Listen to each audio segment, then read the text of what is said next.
Good morning. आज हम त्रिकोणमिति सारणी बनाना सीखेंगे। देखिए, मैंने सारणी बनाई है। आपको इस प्रकार से कॉलम खींच लेना है, खड़ी लाइन और आड़ी लाइन से इस प्रकार से टेबल बनानी है, जिसमें एक तरफ आपको कोण लिखना है और एक तरफ अनुपात लिखना है। आपके जो 6 अनुपात होते हैं, sine theta, cos theta, tan theta, cosec theta, sec theta और ये कॉट थीटा, ये 0 डिग्री, 30 डिग्री, 45 डिग्री, 60 डिग्री और 90 डिग्री, एक तरफ कोण और एक तरफ अनुपात। ठीक है, इस प्रकार से आप लाइन खींच के बना लीजिए। और मैंने 2 कॉलम और इधर एक्स्ट्रा बनाए हैं, 2 लाइनें और, क्योंकि आपको रफ कार्य करने के लिए मैंने नीचे बनाया है। तो देखिए, अपने को साइन के निकालने हैं। तो साइन डिग्री में 0, 30 और 45, 60, 90 के निकालने। तो सबसे पहले 0 का निकालेंगे, तो 0 से शुरुआत करेंगे। आपका यहाँ 0 लिखेंगे, फिर 1, 2, 3 और 4। यहाँ पर मैंने सबसे बड़ी संख्या जो 4 है उसका सब में भाग दे देना है। 4 का भाग दे दो सब में, और इसका रूट निकालेंगे। ठीक है, अब रूट निकालने के लिए 0 में 4 का भाग देते हैं तो 0 ही होता है, और 0 का वर्गमूल 0। इसी प्रकार से 1 का वर्गमूल 1 और 4 का वर्गमूल 2। फिर इसमें 2, इसको हल कर लेते पहले। 2 एकम 2, 2 दूनी 4, तो ऊपर 1 बचा और नीचे 2। तो 1 का वर्गमूल तो 1 होगा, और 2 का वर्गमूल नहीं निकलता, इसलिए ये 2, 1/। ठीक है, और इसमें ये कटेगा नहीं, तो 3 का वर्गमूल रूट 3 ही रहेगा, और 4 का वर्गमूल क्या हो जाएगा, 2। और यहाँ पे 4 से 4 कट जाएगा तो 1 बचेगा, और 1 का वर्गमूल 1। ठीक है, इस प्रकार से आपका साइन के मान कंप्लीट हो जाते हैं। तो ये आपका 0, यहाँ 1/2, फिर 1/√2, रूट 3/2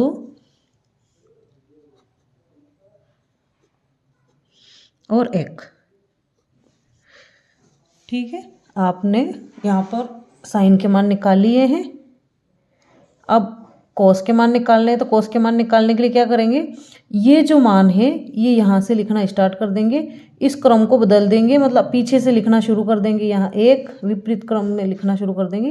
1 यहाँ लिखा, फिर रूट 3/2 ये लिख दिया, फिर ये लिख दिया, और अब ये 1/√2, फिर 1/2 और ये उल्टा लिख दिया। ठीक है, पीछे से लिखना शुरू किया तो कोस के मान भी आ गए। 2 आपके साइन और कोस 2 अनुपात के मान निकाल लिए। अब टेन का मान निकालने के लिए क्या करेंगे, आपको पता होना चाहिए कि टेन थीटा बराबर होता है साइन थीटा बटे कोस थीटा।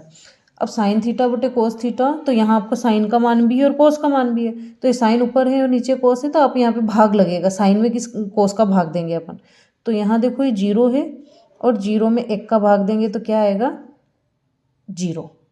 ठीक है, तो ये मान आ गया आपका 0। अब 1/2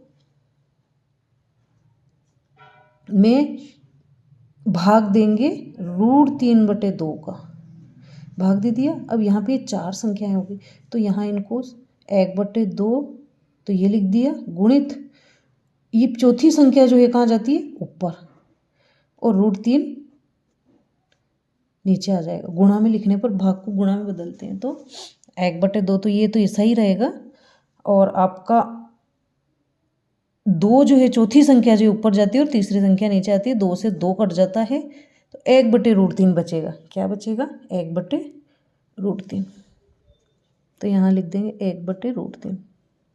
अब इसमें कोई हल करने की आवश्यकता नहीं है, क्योंकि 1/√2 में 1/√2 को भाग देंगे तो 1 आएगा। सिंपल सा, किसी भी संख्या में सेम संख्या का भाग देने पर 1 ही आता है। जैसे यहाँ किया था ना, 4 में 4 का भाग दिया तो 1, 2 में 2 का भाग देंगे तो 1, 3 में 3 का भाग देंगे तो 1। ठीक, इसी प्रकार से अब इसमें देखो, इसको लिखेंगे यहाँ रूट 3/2 भागित में इसको, अब इसको गुणा के रूप में कैसे लिखेंगे, रूट 3/2, तो ये ऊपर वाली संख्या तो ऐसी लिखी जाती है, और ये जो नीचे चौथी नंबर पे जो संख्या है तो ऊपर चली जाती है, और 1 कहाँ जाता है, नीचे आ जाता है। चौथा तो ऊपर चला जाता है और तीसरा नीचे आ जाता है, तो इस 2 से 2 कट गया। अब ये आपका बचा रूट 3/1, √3/1 मतलब 1 का कोई मतलब नहीं, √3 आएगा यहाँ पर, ठीक है। और 1/0, अब यहाँ आपका 1 में 0 का भाग दिया। अब 1 में 0 का भाग देने पर आता है अनंत। ये बात ध्यान रखना है आपको, बहुत IMP बात है ये कि देखो 0 में 1 का भाग दिया था यहाँ पहले आपने तो 0 आया, और 1 में 0 का भाग दिया तो अनंत आया, है ना। तो आपको ये विशेष ध्यान रखना है। तो यहाँ 1 में 0 को भाग देने पर यहाँ अनंत आएगा, या आप अनंत लिखो, ठीक है, कोई समस्या नहीं। अब आपके अगला प्रश्न है, अगला जो कॉलम है इसको कैसे करेंगे, साइन का विपरीत कर देंगे तो कोसेक आ जाएगा, क्योंकि साइन का उल्टा क्या होता है, कोसेक। तो इसमें कोस का उल्टा सेक होता है और टेन का कोट होता है। तो आपको ये पता है कि 3 मान निकाल लिए तो अगले 3 मान निकल जाएंगे।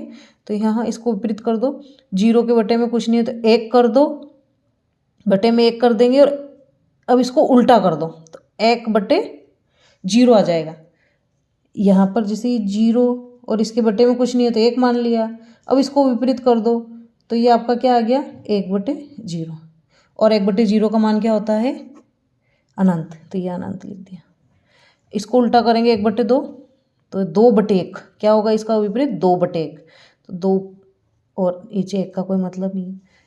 1/√2 का विपरीत क्या होता है, √2/1। अब √2/1 1 का कोई मतलब नहीं है तो सिर्फ √2 लिखेंगे। इसको उल्टा करो तो 2 तो ऊपर चला जाएगा और √3 कहाँ जाएगा, नीचे आ जाएगा। और 1 के बटे में कुछ नहीं है तो 1 मानते हैं, और 1/1 मतलब 1, ठीक है, यहाँ तक कोई समस्या नहीं है। अब सेक, जैसे आपने साइन का कोस निकाला वैसे ही कोसेक का सेक निकालना है, ठीक है। साइन का कोस साइन का निकाला था, फिर कोस कैसे किया था, यहाँ से उल्टा कर दिया था, तो ये लाइन आ गई थी, कंप्लीट हो गई थी। अब कोसेक आ गया आपके पास तो सेक इसको उल्टा कर दो आप 1, ठीक है। फिर ये 2/√3, ये √2, ये आपका 2 और ये अनंत, ठीक है। अब जैसा आपने साइन का कोस किया था वैसे कोसेक का सेक किया है, ऐसे ही टेन का कोट भी करना है। तो इसको भी आप विपरीत कर दो, ये यहाँ आ जाएगा, ये √3, 1, और फिर यहाँ 1/√3 और ये 0, ठीक है। ये इस प्रकार से आपकी टेबल कंप्लीट होती है। आपने इस पूरे वीडियो को देखने के लिए बहुत बहुत धन्यवाद आपको। अगर आप मेरे चैनल पर नए हैं तो आप चैनल को सब्सक्राइब कीजिए और लाइक कीजिए, और अब शेयर भी कीजिए दोस्तों में, ताकि वो भी इसका लाभ उठा सकें और आपको नई नोटिफिकेशन टाइम पे मिल सके। आपका उज्जवल भविष्य की कामना करते हैं, अच्छे नंबर लेके आएँ। बहुत बहुत धन्यवाद, थैंक यू।